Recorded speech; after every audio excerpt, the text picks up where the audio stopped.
So ayun mga katropa, naglalakad tayo, papunta tayo dun sa shop. Iniwan ko kahapon kasi yung Raider dahil may pinapagawa ako. May napansin kasi ako dun mga katropa, yung chassis niya parang na-disalign. So yun ang pinagawa ko, kaya iniwan ko kahapon. So yun ang pupuntahan natin. Medyo malayo siya pero malapit lang din.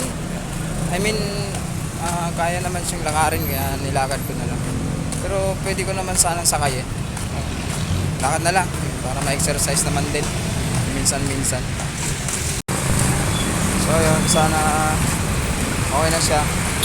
Ang usapan namin kahapon ngayon ko makukuha. Sana nga okay na. Tayo umasa masyado kasi mamaya mahirap gawin din yan.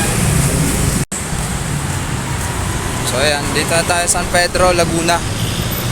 Actually malapit lang naman kami rito halos boundary na kami, Muntinlupa tsaka Laguna.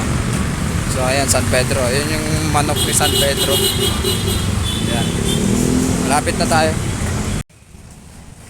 So ayan mga katropa, ito na yung ating motor. Wala na siyang kaha, i-align yan. Yung problema kasi mga tropa, ito yung chassis niya mismo. Pag tinignan mo yan dito, pilipit talaga siya.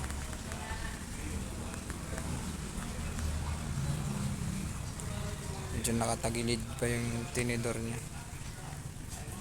Siya hihilutin niya.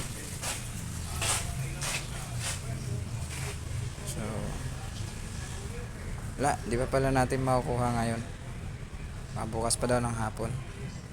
Okay lang, may isa pa naman tayong motor.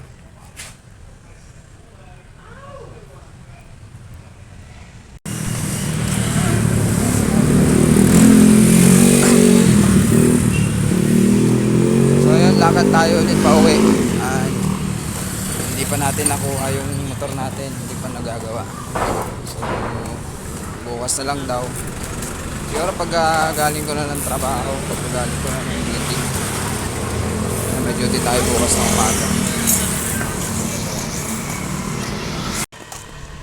So yun lamang po muna ang video natin sa ngayon. Bukas update ko na lang po kayo ulit pag kinuha na natin yung motor natin. Pero after work na po, mga hapon, doon na lang natin siya kukuhain. So sa mga hindi pa po nakasubscribe sa akin pong YouTube channel, pa-subscribe naman po. Maraming salamat po. Hindi po muna ako masyadong nakapag-upload ngayon ng mga video sa YouTube kasi busy po.